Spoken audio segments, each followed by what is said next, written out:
Hashem, there's a lot of Torah spreading around the world, and that's actually one of the nevuot, one of the prophecies that's going to happen.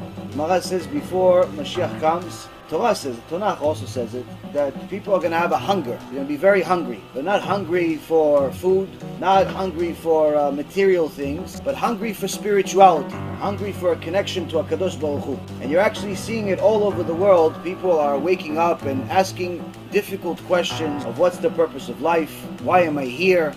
Why do I have problems? Why does everybody have problems? The point is that you want to ask these questions because you want to answer the safek, the doubt that you have inside you. Because if a person is a real person, if you're an honest person, intellectually an honest person, once you've answered all of the doubts that you have, at least the main ones, about HaKadosh Baruch Hu, about Am Yisrael, about the Torah itself, once you know that Torah is from Hashem, once you know that Hashem is real, then if you continue violating Shabbat, it's really crazy.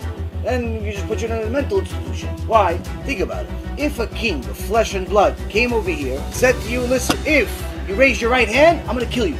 How many of you are going to raise your right hand? No one. Why? Because you don't want to die. Which means, if we know that Hashem Yitbarach is the one that wrote the Torah, and He is real, and the Torah is real, and the Torah says, don't walk around immodest, and the Torah says, don't go with goyim, and the Torah says, don't eat non-kosher, and Torah says, don't violate Shabbat, and so on and so forth. If HaKadosh Baruch Hu wrote the Torah, and the Torah says all of these things, only a crazy person would violate it. Now, we don't live in a generation of crazy people.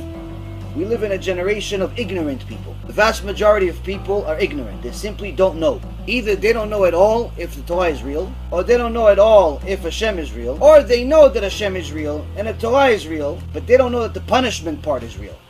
They don't know that when Hashem wrote all of the punishments in the Torah, He was serious. They think, yeah, listen, if you keep Shabbat, you're a tzaddik. You don't keep Shabbat, you're still okay. Why? Because sometimes you have people that call themselves rabbis that tell you stuff like that. Just because they want your money, so they want to make you feel good about yourself. So they call you a tzaddik, for no reason.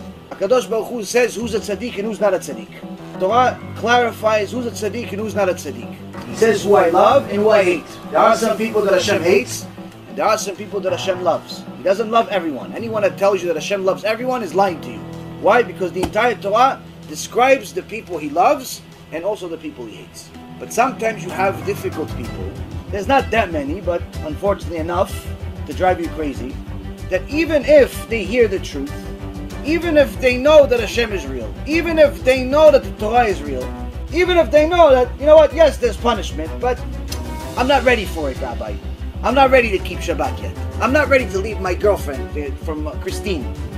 I'm not ready to leave my boyfriend, Jose. I'm not ready because I like him. He makes me happy. Yeah, but he's not Jewish. He's not going to make you happy in GEHINNOM.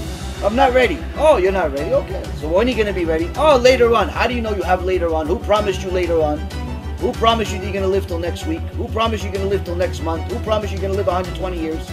Even though it writes on the birthday cakes until 120, who promised you're actually going to live? It's only a cake.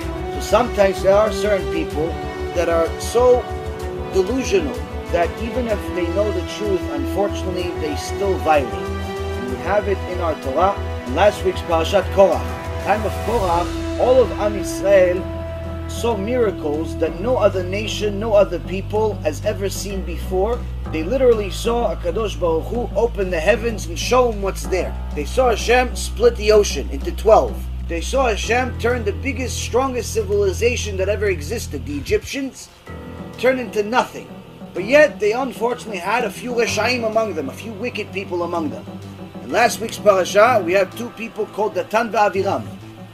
And Datan v'Aviram, even after Moshe Rabbeinu came to them and he said, listen, you know that Hashem is real. You saw what He did to the Egyptians. He said, yeah. He said, you know Hashem split the ocean. He said, yeah, we were there. You know that Hashem just gave us Matan Torah, opened all heavens, everything. You saw everything, yeah? You saw His voice, yeah, not hear it, you saw it. Every time Hashem spoke, there was words in the sky. You saw the voice, you saw everything. Yes. And you're still going against me? You're still going against Hashem? Datan v'Aviram, it says, ויעלו מעל משכן כוח, דתן ואבירם, מסביב בדתן ואבירם יצאו ניצבים, פתח העליהם ונשיהם ובניהם בטפם. Datan v'Aviram went out erect at the entrance of their tents with their wives and children and infants. Meaning after Moshe Rabbeinu tells them the whole truth, says, listen, do tshuva, stop it. Stop messing around. Hashem is not your friend. He's God. They went out with their heads up high. No, nothing's going to touch me. What are you talking about? Me? Nah. No, I'm fine. I'm a tzaddik. They made their own rules. They made their own Torah. They went out arrogantly, even though they knew the truth. And their end wasn't pretty. HaKadosh Baruch Hu opened the ground, swallowed them, put them into GEHINNOM, and they will never ever see the light of day. Why? They knew the truth, and they still violated. So now, Rabotai Yekarim, what we try to do, before we start questions, what we try to do is to enlighten you and everyone else that's watching and will watch in the future, Be'ezrat Hashem, with what Hashem said. We're not judges, we're not jury. The reality is that everyone here is obligated to learn what the truth is. What you do with it, that's your business. You listen to the truth, you're a very smart person, according to Hashem. You don't listen to the truth, you're a very foolish person, according to Hashem. Why? Because you listen, there's reward. You don't listen, there's punishment. But not only in the next world, here too. You see all of the people that live without Hashem, not only do they have problems like everybody else, but they have problems worse than everybody else, and worst of all, they have a meaningless life. They have no hope, no dreams. And that's why the suicide rate in the secular world is exponentially higher than the religious world. Very, very rarely do you ever hear of a religious person committing suicide. Very rarely do you ever hear of a religious person getting a divorce. Very rarely do you ever hear of a religious person overdosing on drugs. Yes, it happens. Over 30 Jewish kids overdosed on drugs just in the last month, in America. 9 of them died. They thought they're going to live. When they were taking drugs, they thought they're going to have a good time. We're just going to have a good time. But then they died. 9 of them died. 6 are in a coma. And Be'ezrat Hashem, the rest of them, hopefully going to be okay. Especially if they stop doing drugs this time. So it happens. It happens. Some of those people, unfortunately, were not, were religious people. It wasn't just non-religious. So it does happen. But if you compare this 30 versus the rest of the world, it's nothing. Not even a fraction. Point being is that when you have a connection to HaKadosh Baruch Hu, you have a reason to live, you have an instructions of how to live, and you have answers to your questions. Unfortunately, the people that usually end up committing suicide, overdosing on drugs, having a divorce, usually they did the mitzvot, but they didn't really know why. They just did it because somebody told them to. They grew a beard because it grows for free. They put a kippah on because they had a bald spot. They went to Beit Knesset because they wanted to hang out with their friends, not because they wanted to go hang out with HaKadosh Baruch Hu. So yeah, they were religious in practice, but not inside. What we try to do is spread the truth so you are religious inside and outside. And that's why, Be'ezrat Hashem, we try to do this shiurim. We sacrifice everything and anything we have so you guys can have the truth and Be'ezrat Hashem build fantastic families one day full of kedusha and without all of the problems of the secular world. I've heard enough. New arrival screams echoing through the hallway to know that this ain't good. Once they pass them through the infierno, they don't come back. It's enough to make you go crazy. Do not think we fear you, Spirit.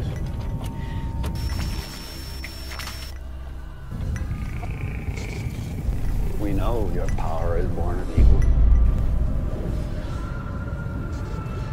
This is your last night in the land of the living. You understand me, malevolent demons?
no magic.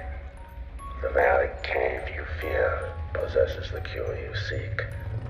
Go within. Just know, once you cross that threshold, there is only one way out.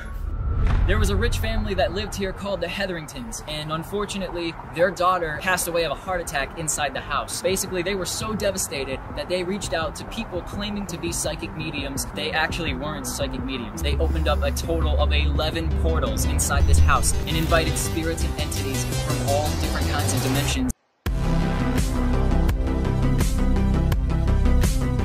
Well, I think there are certain pieces of evidence that there is an afterlife. Resurrection of the dead is affirmed pretty clearly in the Talmud and the Midrash. To be honest with you, to give this lecture is a nightmare. If it was up to me, I wouldn't. There's going to be some graphic details. This place is a maze. That person after death went to a place called Sheol. This is by far the largest near-death experience study that has ever been conducted. People go to a place and they experience weird things. And sometimes they actually will see a character of some type. Well, where did that come from?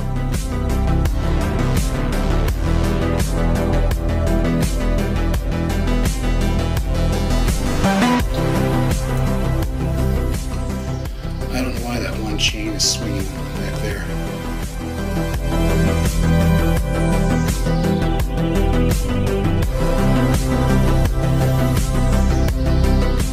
They may describe feeling profoundly peaceful, seeing a bright, warm, welcoming light. Some people describe watching doctors and nurses working on them with incredible accuracy. Next thing I knew, I was above my body watching the operation. How long did you feel like you were gone? I went to a place of timelessness. And so what that means, it could have been a second, could have been 5 minutes. I don't know.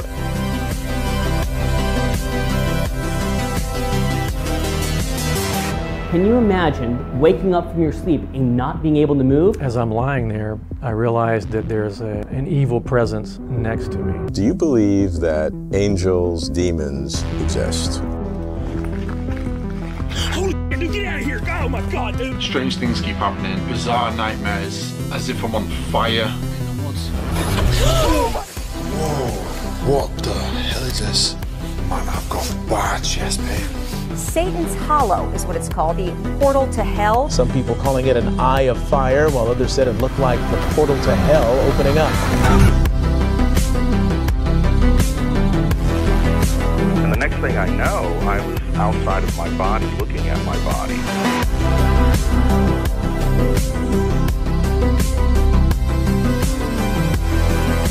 What I'm going to do is called claromancy, the art of throwing lots or throwing bones. 2,000 years of experience, passed down, recorded, of how demons work. God has them all on a leash, and he lets the leash go enough to let them tempt us, because that's what makes us spiritually stronger.